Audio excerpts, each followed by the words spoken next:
Good morning, YouTube. It's 10 a.m. in the great state of Texas, and we are using our last two bowl blanks out of my grab bag that I ordered a couple of months ago. And these are the last two pieces of wood that I've had saved in the back of the workshop. And what we're going to do, as you can tell by the thumbnail, we're going to take these two last pieces and make a pot and a lid for that pot, smash them together, and try to make something really cool out of it. And essentially, this was a really good idea. These bowl blanks aren't very large, and I just wanted to do something a little bit different. But, you know, things are going to obviously not go my way here in just a little bit. So, decided that this piece was going to be the main body of the project. So what we're doing here is just drilling in our holes as usual. And I'm going to attempt to put the faceplate on. And for the past, I would say almost 6 months now, the faceplate has become the absolute worst thing that I hate about woodworking now. But I've discovered what the problem is, and that is the actual threading of the screw itself. But I'm not even going to get into that right now. Don't worry, that's going to come back a little bit later. So what we got here, I think this is black walnut that we're working with. I really like this dark wood. It looks absolutely gorgeous. Love doing this. And this is also the last project that I'm going to do with this chisel and this chisel. So I have two chisels that I mainly use. I use a round carbide tool and a square carbide tool. One's a medium, one's a larger head. And it's about time. Fun woodworking fact about me.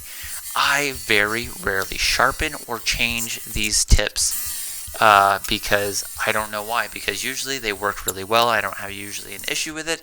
But I've noticed that I'm getting a lot of things like this and a lot of tear out with my carbide tools. And I have replacement heads that I've ordered literally years ago, and I have yet to change them out because I'm of the mindset, if it's working, keep going. But obviously, I just like to keep going into the absolute bitter end. So this is the last project that I'm going to do with these carbide tools. That's a big reason why I didn't do epoxy today, because I was just like, you know what, let's get rid of the wood before we switch to the epoxy projects for the summer. But everything, you know, for this point on goes relatively smooth. Like, I don't have a lot of issues. There's not a lot of chatter on the chisels, but I'm definitely getting a lot more tear out than I usually am comfortable with. But I could just tell by the project that I'm like, oh my gosh, this is kind of like feeding back a little bit more than I wanted to. But this is it. We're on our last legs on this chisel, and it's time to change them out. So got everything into a nice cylindrical shape. Everything's into a nice bowl like we usually like.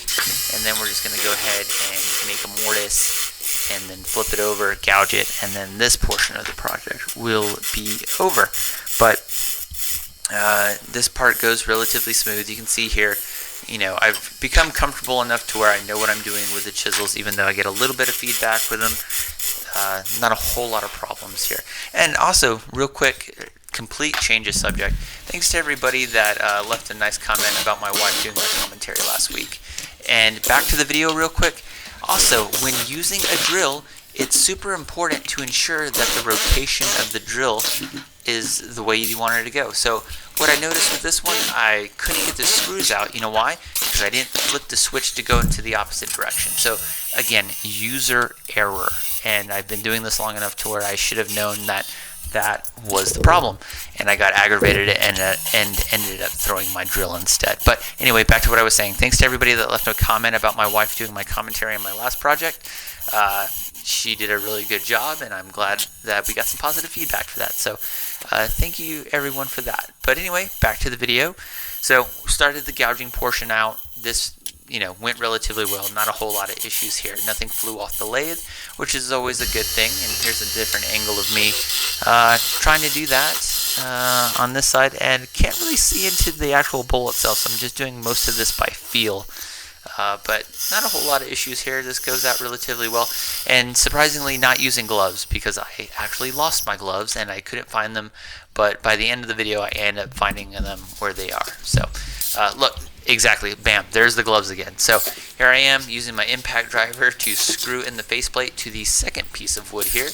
And we're just going about halfway in, and I don't even think I'm just on the struggle bus, cannot get that in. But I figured it out, we got it all done, not a big issue. So this is the actual top portion of the bowl. That will be the top of the pot. And this part, again, go smooth using the same carbide tools that we will be replacing in the next video.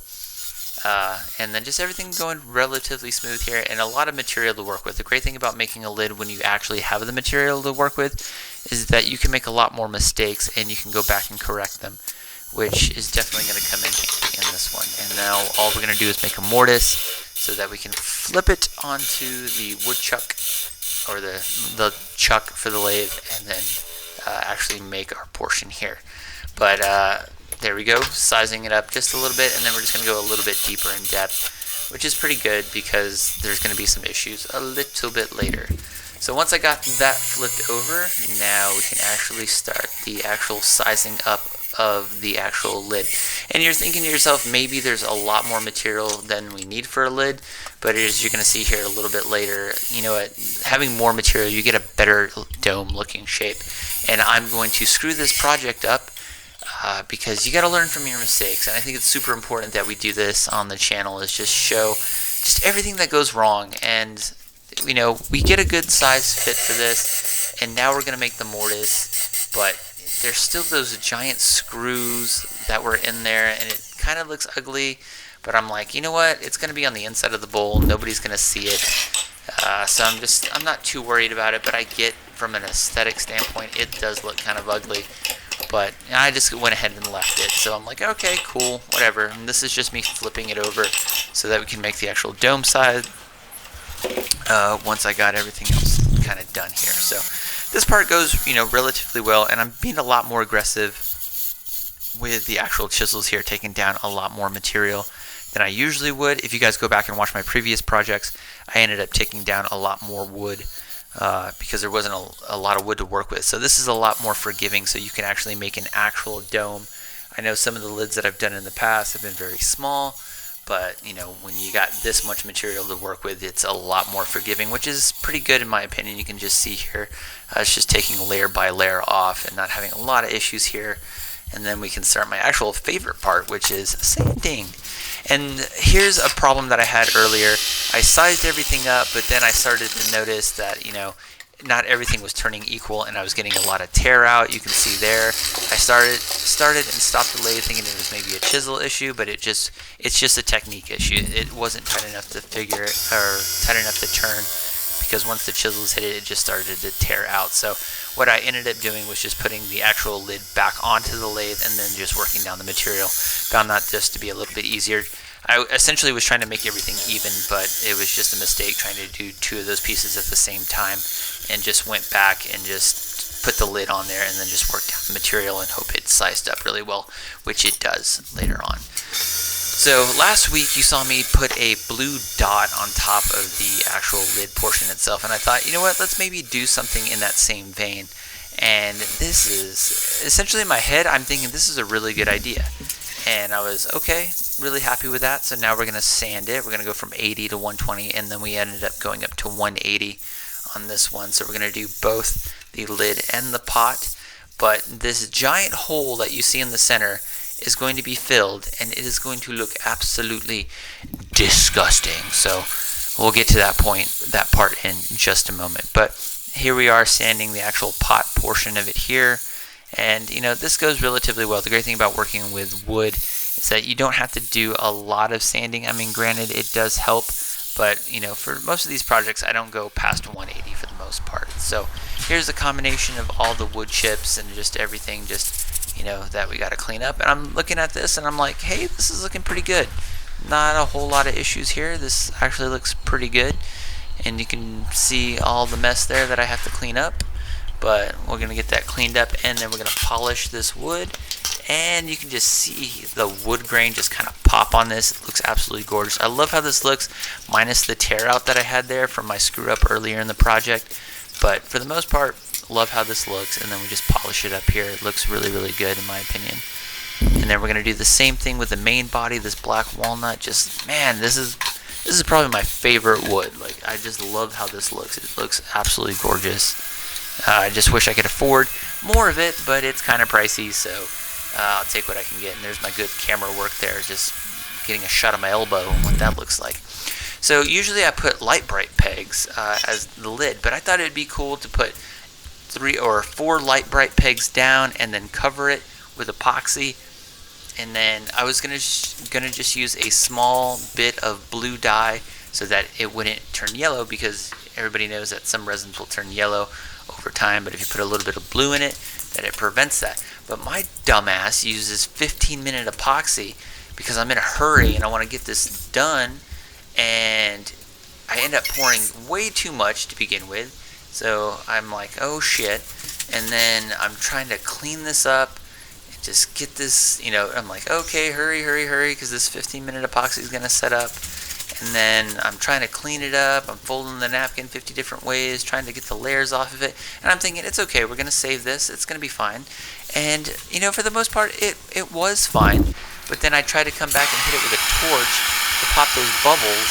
And then I ended up just making it way worse. And I'm like, oh my gosh, it's just not good. Don't hit the 15-minute epoxy with a torch. And then it ends up looking like this. And I'm like, wow, this looks like crap. Not my best work. And I'm like, okay, lesson learned.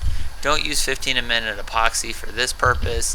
And then, here's the rest of the pot. But hope you guys liked it. Hope you got something out of it. Learn from my mistakes. And I'll see you guys in the next one. Alright guys, peace.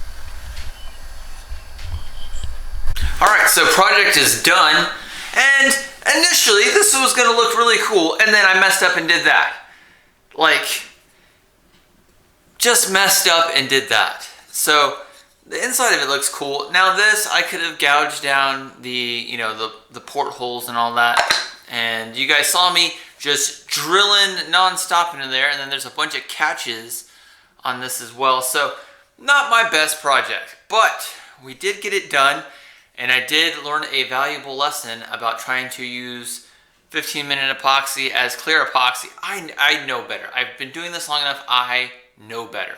But nonetheless, project's done. I just didn't want to do another bowl blank where I didn't have enough material to make anything substantial, and we keep making these like little bowls, but this is a pretty sized little pot here. So even though the top kind of looks janky, it's still kind of cool, I guess. It's just different. I really liked how last week's project, the little blue dot, looked a lot better, so I just went off of that and thinking, hey, let's do something different, and then womp womp, and it just didn't turn out. But overall, pretty happy how this turned out. Two-tone wood. Might do this again in the future, but meh, it's not the worst project I've ever done. But hope you guys liked it. Hope you learned a lot about it. Don't use clear epoxy or 15-minute clear. Don't use 15-minute epoxy and attempt to use it as clear epoxy in any amount of depth. The end. Okay, got that. So anyway, I'll see you guys in the next one. All right, peace.